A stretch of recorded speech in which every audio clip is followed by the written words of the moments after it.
आज मैं आपको जो प्रयोग बताने जा रहा हूं वो बहुत साधारण है। हो सकता है आपको किसी और ने भी बताया हो, लेकिन ये प्रयोग है अचूक। यदि इस प्रयोग को आप करते हैं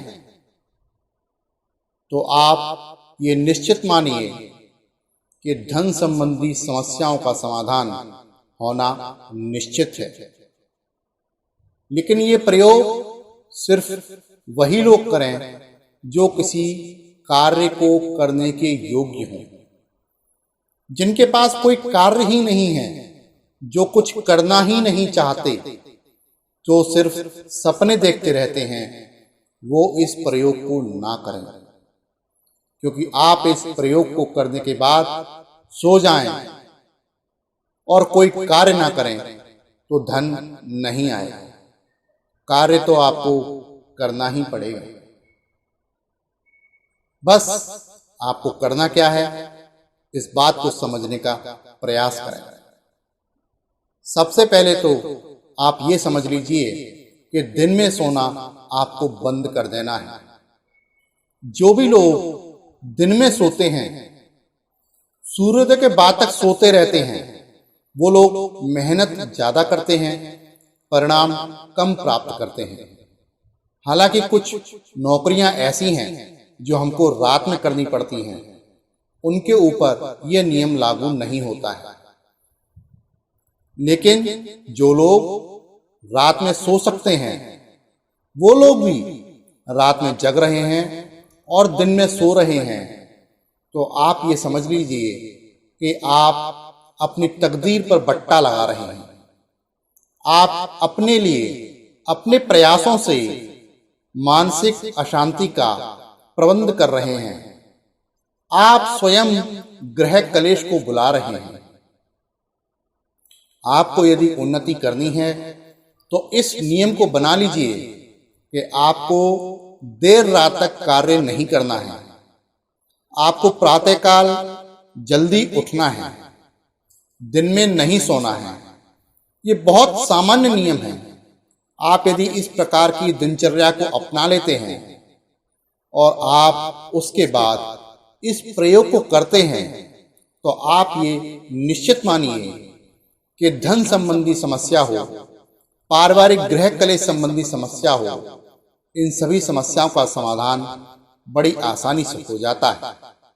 विश्वास करना या ना करना आपके ऊपर है। मैं सिर्फ आपको बता ही सकता हूं।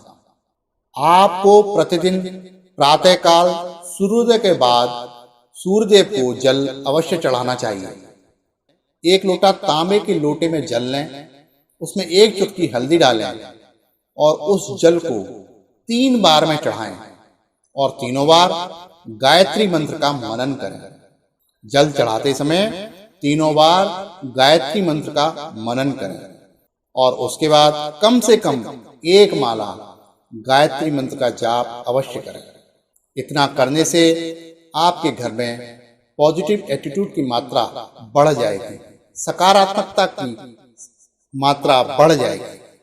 आपके घर में यदि ग्रह कलेश रहता है, सभी लोग एक दूसरे के दुश्मन बने हुए हैं, एक दूसरे को नीचा दिखाने का प्रयास करते रहते हैं, तो धन आना तो संभव ही नहीं है।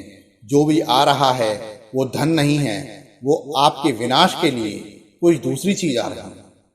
सबसे पहले आपको अपने घर में जो वातावरण बनाना होगा, वो मधुर वातावरण बनाना होगा। एक दूसरे का सम्मान करना होगा, एक दूसरे को समझना होगा। अपनी इच्छाएं दूसरों पर ना थोपें। पहले समझें।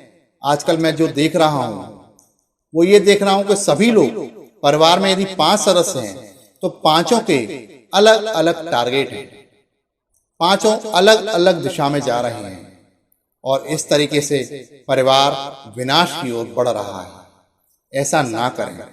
हम लोग अकेले आए जरूर हैं, अकेले जाएंगे जरूर, लेकिन हम सभी सामाजिक प्राणी हैं।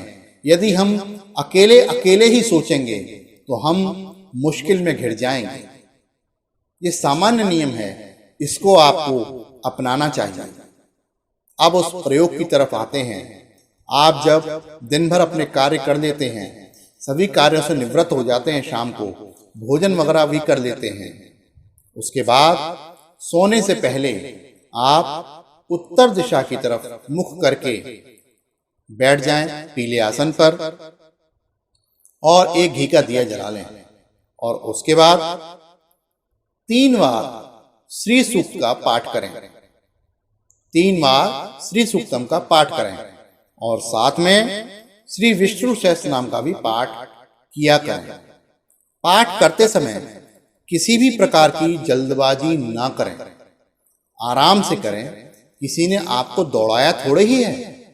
आप सोच रहे हैं 16 घंटे काम करके पैसे आते हैं, कुछ लोग सोचते हैं 24 घंटे काम करके पैसे आते हैं, लेकिन मैं आपसे कहता हूं, यदि ईश्वर की कृपा आपके पास है और आपने अपनी सद्बुद्धि का प्रयोग किया हुआ है और आप यदि योग्य हैं, तो आपको कार्य सिर्फ 4 घंटे ही करना होता है और धन इतना आ जाता है कि आप कह सकें कि पर्याप्त है।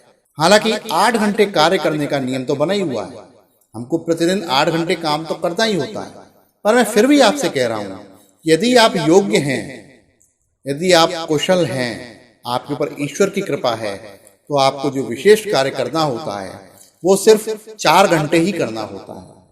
इसलिए अपने जीवन को व्यर्थ न गंवाएं। विचार करें आप क्या कार्य कर रहे हैं, कैसे कर रहे हैं। जो कार्य आप कर रहे हैं, क्या वो कार्य आपके सामर्थ्य में है? क्या आप उस कार्य को करने के लिए बने हुए हैं? हम अपनी सामर्थ्य से बाहर के कार्य को ले लेते हैं और फिर नुकसान झेलते हैं, दोष देते हैं, कभी राहु को तो कभी शनि को तो कभी मंगल को। दोष देने से कुछ ना होगा। एक बार बैठें, विचार करें। यदि आप निर्णय नहीं कर पा रहे हैं तो आप एक बार अपनी कुंडली का विश्लेषण करवा लें कि आपको जीवन में करना क्या है, किन बातों की सावधानी रखनी है और उसके हिसाब से फिर निर्णय लें, आगे बढ़ें।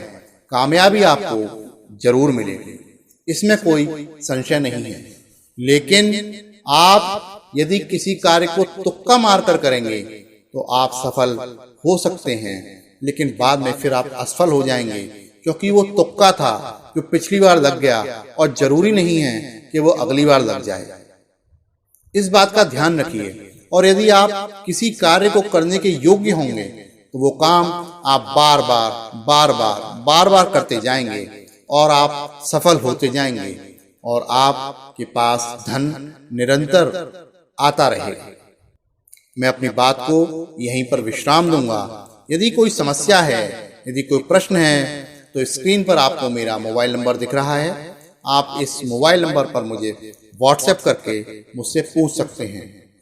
एक बात से मैं आपको और अवगत कराना चाहता हूं कि नीचे कमेंट में बहुत सारे लोग ऐसे हैं, वो लुटेरे हैं जो अपने मोबाइल नंबर छोड़ देते हैं और आपसे कहते हैं कि आप हमसे बात कर लीजिए। मेरा मोबाइल नंबर सिर्फ यही है जो आपको स्क्रीन पर नजर आ रहा है। आप इस पर ही कॉल करें और इसी पर व्हाट्सएप करें और मेरा कोई मोबाइल नंबर नहीं है। इस बात का आप विशेष ध्यान रखें। इस वीडियो को देखने के लिए बहुत बहुत धन्यवाद। इस वीडियो को ज़्यादा से ज़्यादा शेयर करें। इस वीडियो को लाइक करना ना भूलें। नमस्कार।